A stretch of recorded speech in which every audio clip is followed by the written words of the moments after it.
Saudi Arabia's sovereign wealth fund is worth more than $900 billion, and it's aiming for $2 trillion by 2030. That's more than the GDP of Canada. And behind that staggering fortune is one family, the House of Saud. They're not just living in gold-plated palaces, they're building futuristic cities, buying global power, and rewriting what it means to be rich. King Salman's empire is unlike anything the world's seen before. From private jets that rival commercial airliners to billion-dollar deserts turned into luxury playgrounds. This isn't just wealth, it's a kingdom trying to shape the future on its own terms. But who's really benefiting from this fortune?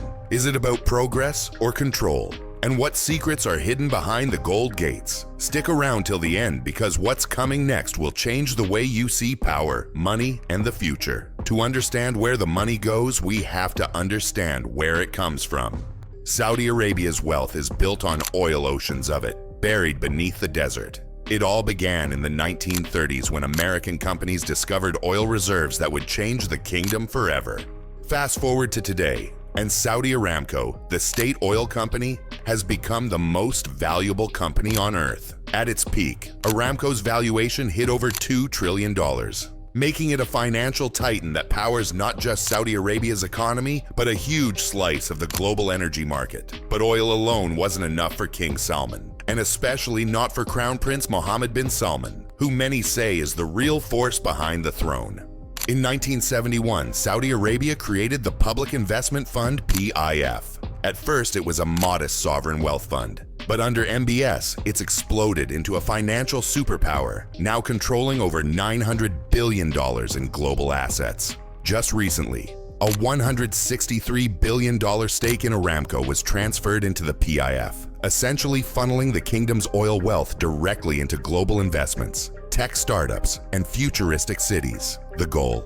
To hit $2 trillion in managed assets by 2030 and reduce the kingdom's dependency on oil. Of course, some of that fortune never leaves the royal gates. The House of Saud is not just one family, it's a vast network of over 15,000 royals, with hundreds enjoying the kind of wealth that makes billionaires look frugal. Their collective fortune is estimated at a staggering $1.4 trillion. King Salman alone is said to be worth around $18 billion. But these aren't just numbers, they translate into a lifestyle that's almost surreal. Take the Al Yamama Palace, one of King Salman's primary residences. It's not just a home, it's a sprawling royal compound complete with private mosques, helipads, and rooms lined with gold. The family travels in fleets of custom Boeing 747s, outfitted more like flying penthouses than aircraft. Their yachts, like the Serene, once the 9th largest yacht in the world, boast onboard spas, cinemas, and even submarines. And Crown Prince Mohammed bin Salman, his personal taste is just as extravagant. In one year, he reportedly bought a $450 million Leonardo da Vinci painting and a $500 million French chateau. When you have access to a fortune this large, impulse buys take on a whole new meaning. But the royal family isn't just spending to show off. There's a bigger mission, something they call Vision 2030. This is the kingdom's master plan to future-proof itself by moving beyond oil. And leading the charge is a project so massive, it sounds more like science fiction than policy. NEOM. NEOM isn't just a city, it's a new civilization. Spanning over 26,000 square kilometers, it's designed to house 9 million people in a place where rain rarely falls. One of its most talked about elements is The Line, a 170-kilometer mirrored skyscraper city that promises zero carbon emissions, no cars, and AI-powered everything. Then there's Oxagon, a floating octagon-shaped industrial city, and Trojena, a desert mountain resort that will somehow host the Asian Winter Games in 2029. And it doesn't stop there. The Red Sea project is turning 90 pristine islands into a luxury tourism haven, with 50 resorts and an airport designed by top-tier architects. All of this costs money, insane amounts of money. NEOM alone is now estimated at $8.8 trillion, up from its original $500 billion price tag. But for the House of Saud, this isn't just about progress, it's about creating a legacy. While they reshape the desert at home, the Saudis are planting flags all over the world financially, that is. Through the PIF, the kingdom has become one of the most aggressive global investors on the planet. They hold major stakes in Uber, Disney, Starbucks, Facebook, and even Activision Blizzard. It's part of a strategy to both diversify revenue and extend soft power.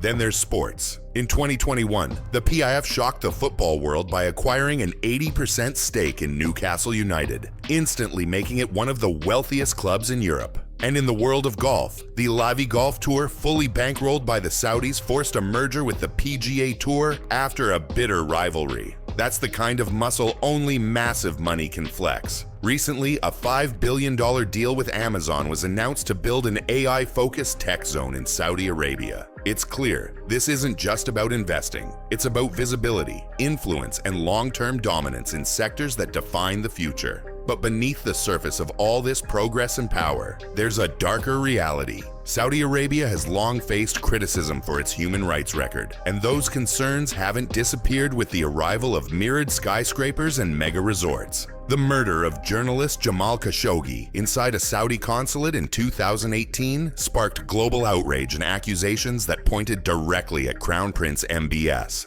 The fallout was massive. Business deals were paused, tech leaders backed away, even Amazon's Jeff Bezos became entangled in the scandal. And then there's what's happening on the ground. Workers building Naom and other Vision 2030 projects have spoken out about poor conditions, withheld wages, and forced relocations. Entire tribes have been uprooted to make way for the new cities. Critics argue that while the kingdom paints a futuristic face to the world, it's hiding the cost paid by its most vulnerable. There's also the question no one wants to answer out loud. Can they really afford all of this? Saudi Arabia is projected to run a $27 billion budget deficit in 2025. While oil prices are high now, they won't stay that way forever. The kingdom's economic engine still runs primarily on crude, despite the push for diversification, and that's risky. Even the PIF isn't immune. In 2025, it began slashing spending across its portfolio by 20%,